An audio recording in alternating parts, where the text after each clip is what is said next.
Hey everybody, I want you to head down to teespring.com and check out Bondy's Boutique and get some of Bondy's merch. Hey everybody, it's your girl Bondy Blue and I am back for another Iyanla Fix My Life. This was the DNA Dysfunction Part 2 with Cornelius Sr., Cornelius Jr., Cornell, who I interviewed. And we'll be putting clips of his interview in with this review, as well as Nigel, the youngest son, who started off the whole process and breakdown and possibly has a alcohol and drug problem, which is an extension of his own father and mother's drug and alcohol problems. So we're already starting off in a real deep pathology, y'all. Let's get into it. Cornelius Jr. is still very much in denial about his anger. Everything is, I just want to get to the bottom of this, and I don't want to do all of this, and I don't want to have a conversation. I don't want to get to know him because there's no point in getting to know him if he's really not my dad. And it's just a lot of aggression. And you guys, it makes me feel so sad for black men.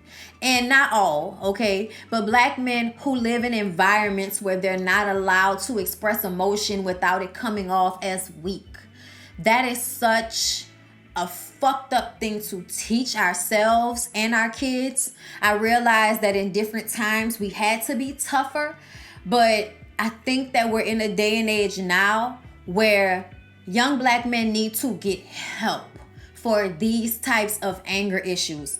Nigel as well as Cornelius both have very nervous, angry energies that I would be scared to be around them. I would be scared to be their woman.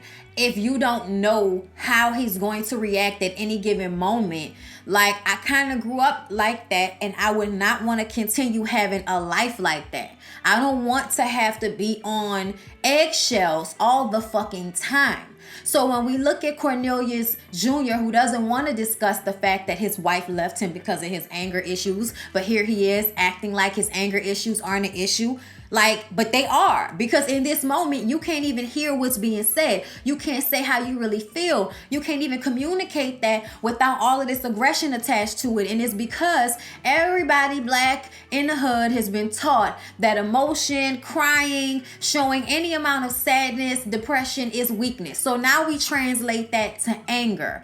And it gets us in trouble. It ostracizes people. It stops us from having the success in life we could possibly have because we're so mad we think we can't have something that we're just not even gonna try.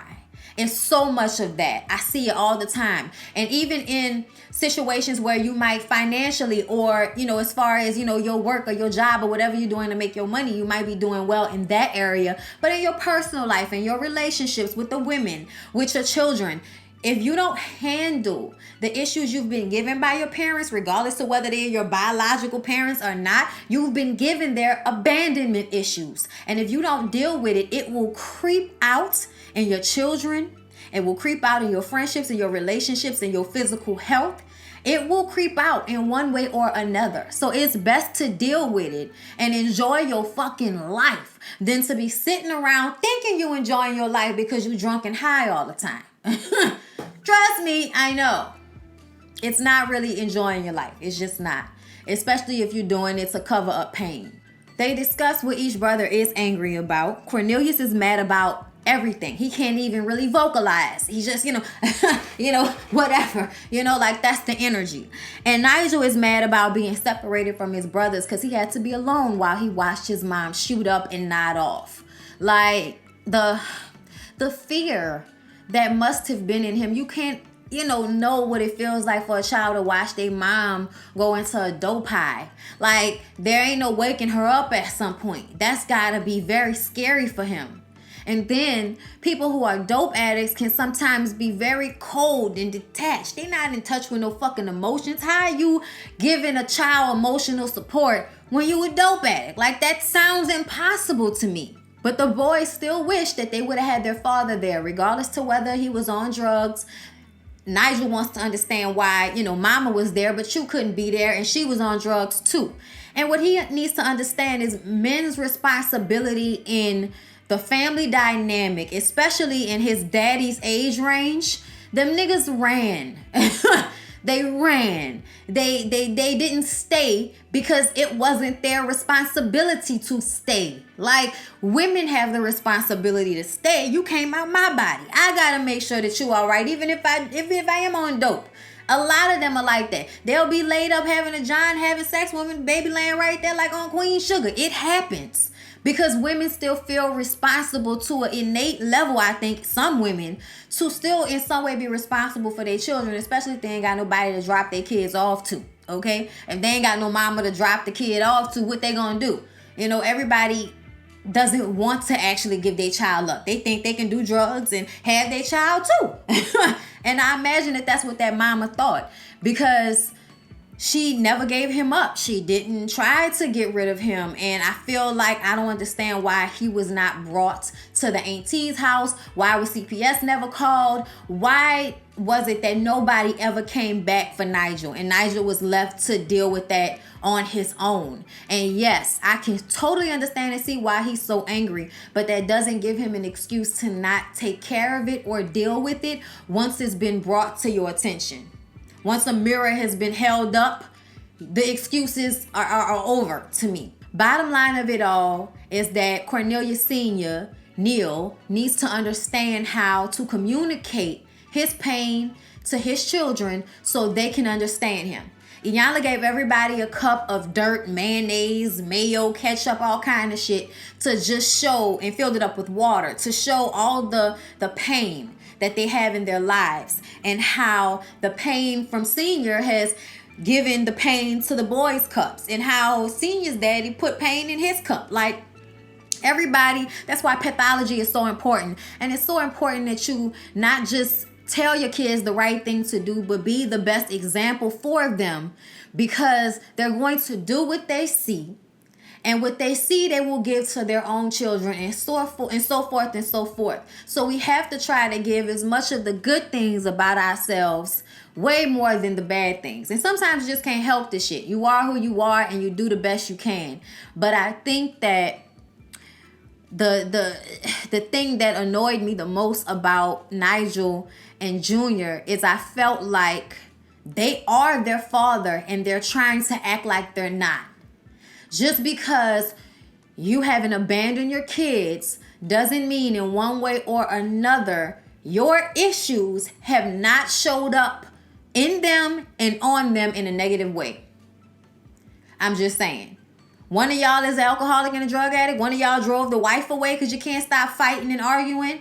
Y'all have done things to y'all children that will live with them already. Y'all have done that to them. At young ages, kids are very receptive to the things that are going on around them.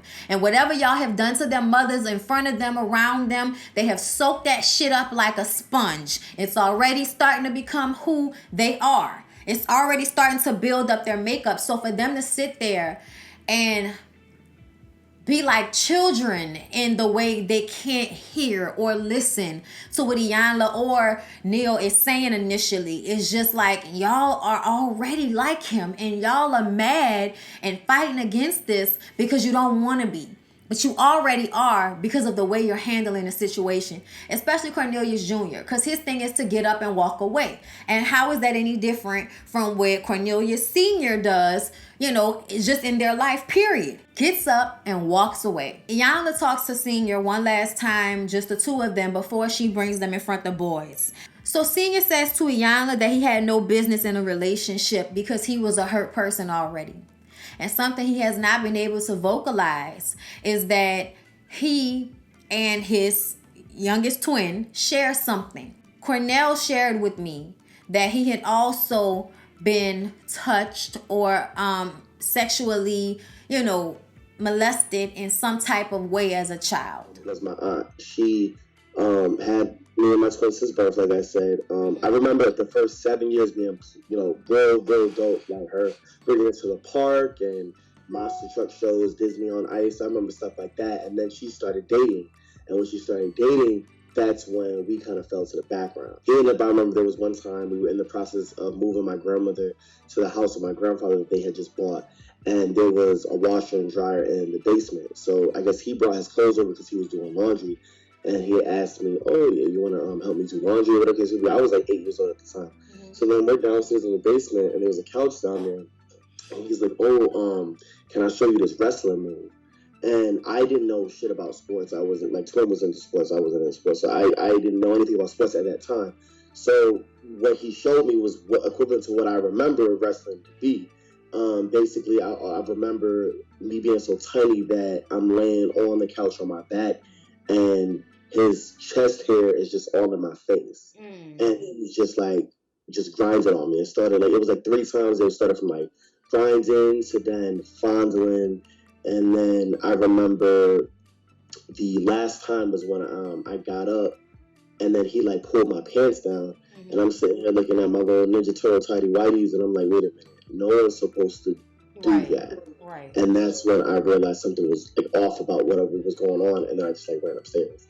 I eventually told my aunt, and I don't know if she believes me or whatever case it be. It didn't seem like she believed me because the tone around it wasn't like, oh, like, no way, that's my baby, I'm about to fuck her. It wasn't that, and that energy. It was more so like, well, what were you doing down there? It was kind of something like that, to that effect. Right. And so we learned that the father went through the same thing at 10 or 11 years old and never knew how to handle it. So at 15, he starts to drink. And everything was kept hush-hush. And as a young black man around his age range, I can tell you that those type of men don't admit to these types of things. That's why he doesn't know how to vocalize how he feels to his children, because he's embarrassed. And I don't think they understood that. I think he's embarrassed with what happened to him, and then he's embarrassed by the way he's handled it.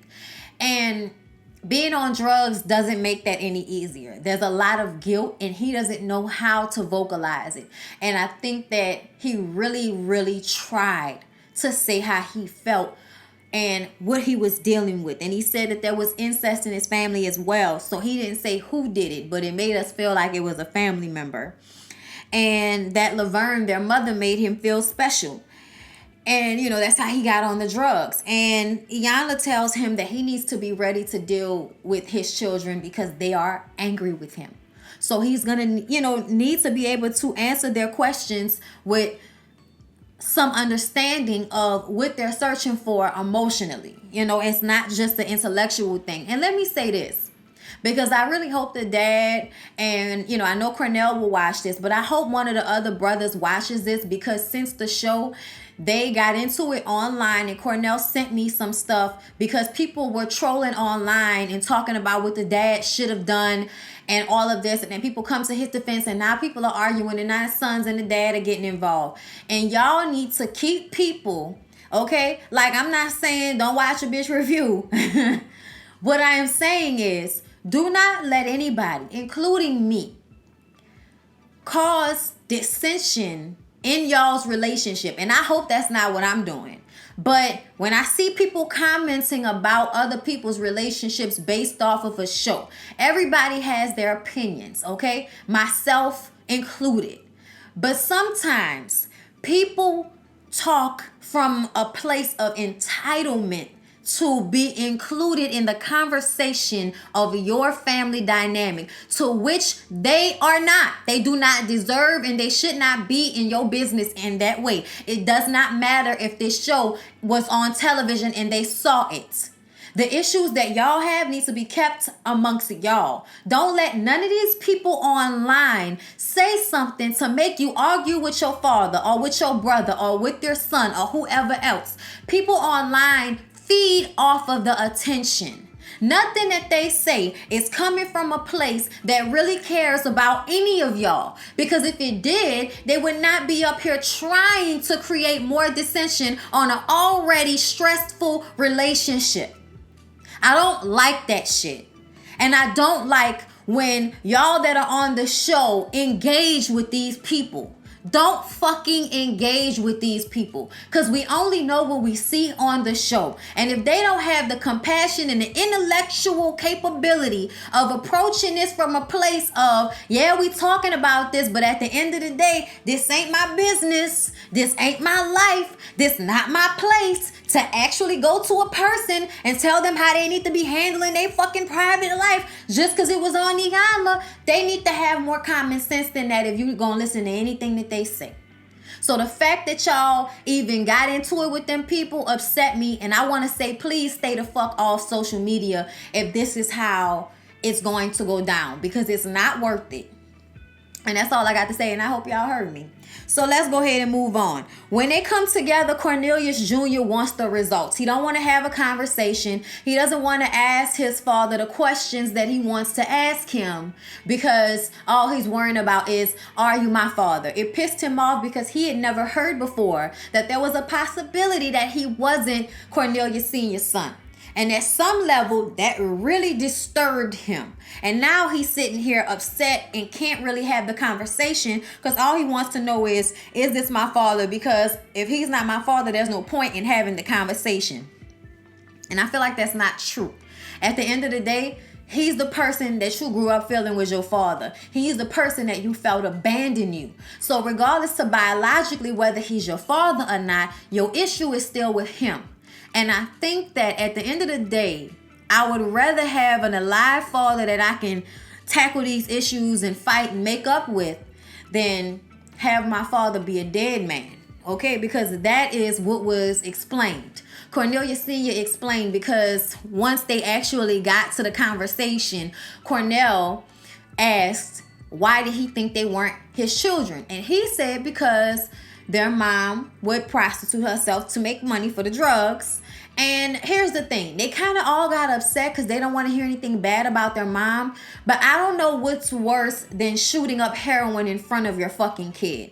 I'm not trying to make y'all feel bad about y'all mom or nothing like that, but I'm saying y'all already know the worst of who she was. So everything after that doesn't even matter, and it shouldn't matter to y'all, because at the end of the day, as a woman, who she was is who she was, but as a mother, who she was to y'all is all that matters.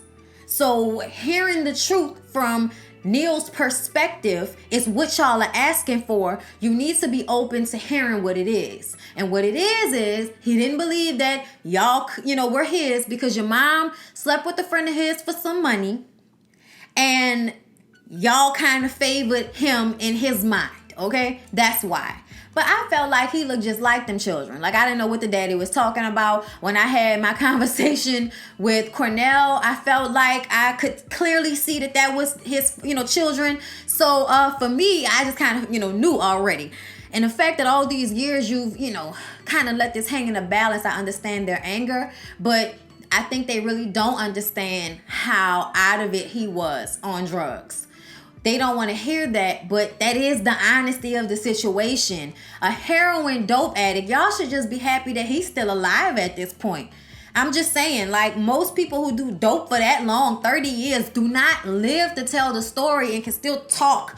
And y'all don't even know that, people who have heroin issues and addictions like that get off drugs and be okay for 20 years and then have an aneurysm and die one day because of the drugs that they were taking earlier on in their lives. So what I would say to them, regardless to what the situation is try to create some type of peace with the man, because he is the father that you knew, regardless if that was the father you wanted or really your father.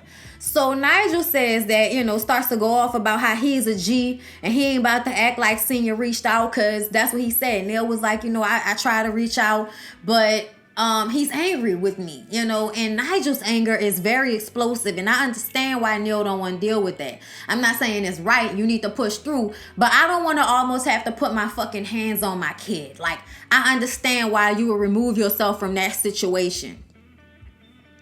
Senior says that he loves them. No matter what, he loves them. He says that he didn't even have a dad. He was on the streets at 10 years old. His father was an alcoholic. And Nigel says, but why would you leave us with mom? She was doing drugs in front of me. And he explains that he was being touched as a child and he was drinking to deal with it. And he was just trying to mask pain. And, they say that they don't want to hear the bad shit about their mom. I told y'all that. He explains why he wasn't at the funeral, because he was strung out. And they feel like that's not a good enough reason, but I feel like it is. Like, I'm barely making it to people's funerals, and, I ain't on no dope. But if somebody's already not wanting to deal with painful situations by doing drugs, why do you think they're going to show up to a funeral? You know what I'm saying? He was also diagnosed clinically depressed, and he just couldn't express his feelings. He couldn't express what he wanted to say, but he wants to do better. And Senior says he doesn't care if they're biologically his children. At this point, Cornelius Jr. had already ran up the stairs and was over the conversation. So the conversation between the three of the other ones continued. Iyanla then went upstairs to talk to him. And he was finally able to vocalize what his anger was coming from, is that he's scared that finding out that Senior isn't his real father will be abandonment all over again for him. And it makes him feel weak, and it makes him feel afraid, and he doesn't like that feeling. And so that makes him angry. And he also has a fear of being Cornelius Sr. So I totally understand how he feels. But Iyanla had to tell him that that's a breakthrough, that he was even able to now vocalize what the feeling really is clearly. And I was like, see, you have the capability. You just let your anger get in the way. You're going to have to learn how to check that in one way or another, and realize when you doing the most. Trust me, I have the issue myself, because my daddy had anger issues, and that's what he gave me. And I have to learn how to calm the fuck down and tell myself, you tripping, stop tripping. Like, I can feel myself getting mad about the smallest thing, and sometimes it'll just still be in my body where I physically can feel the nervous, annoyed, anger, energy feeling in my body. And I have to tell myself, shake it the fuck off. I have to tell myself that, because if I don't, then I'm gonna really get mad, and I'm gonna sit in it, and y'all, I'm gonna like I'm just going to say that I'm glad that I'm becoming better as a person, because I understand the brothers, okay? I understand them. Iyanla makes him come back down and read what he said to his dad and to his brothers about being scared of being, not there for their kids. And it's something that Nigel fears as well. But they get the results, and like I thought, Senior is the twins' father, and he was very happy, and he hugged them both, and Junior was still kind of a little standoffish, but finding out that was his dad made him feel better. And that was his first attempt at trying to like really like, insert himself into our lives. But it was never like nothing serious. It would be like a pop-up here, and then we'll chat, and then we'll fall out of communication. It was just kind of like that thing going on all the way up till now, where our relationship is the best that it's ever been. But we're good. We're in the best place that I feel like we are, because I'm just on this new philosophy that whatever happened to me from 20 to 29 is invalid. I'm not bringing that baggage into my 30s. I'm turning 30 in August, so I don't have time for the little petty stuff. I feel like life's just a little bit bigger than that. And we've lost all our major players at our young age, from back-to-back losing our grandmother and then our mother in the same year. And we just lost so many things early on. And that's why I've always just been an independent spirit that I am. Okay. Yeah. But so with my twin, we're good. With my little brother, we're the best that we've ever been with me and my little brother. Because it was growing up, it was like my little brother and twin, because they had way more in common. They used to run the streets, do all the little hot boy shit, and gang activity, all that bullshit back in the teenagers. And that nigga had me in tears, because he was saying things that I've never ever heard him say, like, just thank you for always being the glue for us. You've always held us down. You've always been the role model and the pioneer. Whatever and out of us three, you always do it first, and then we follow. And you just always set such these high standards for us. And I just want to thank you for everything you've ever done for me. And you're always looking out for me. I'm just like, wow, like I've never didn't expect, because I even say that, I think in the episode, in one of my little confessionals, I think I said something to the fact of like, I know that that's my job. That was my job with the brothers. Mm-hmm. But it would be nice to get a little acknowledgement. But obviously, since then, things have gone back and forth. But it's always a process. It's always something you have to work on. We all go back and forth all the time. That does not mean the love is not there. That does not mean, we won't be there for one another. It just means that the shit is an everyday struggle. AKA the marathon continues. You know what I'm saying? But yeah, y'all, that was Fix My Life. And I hope y'all enjoy the review. Please don't forget to like, comment, and subscribe to my channel if you have not already. I love you, and I'll see you on the next one.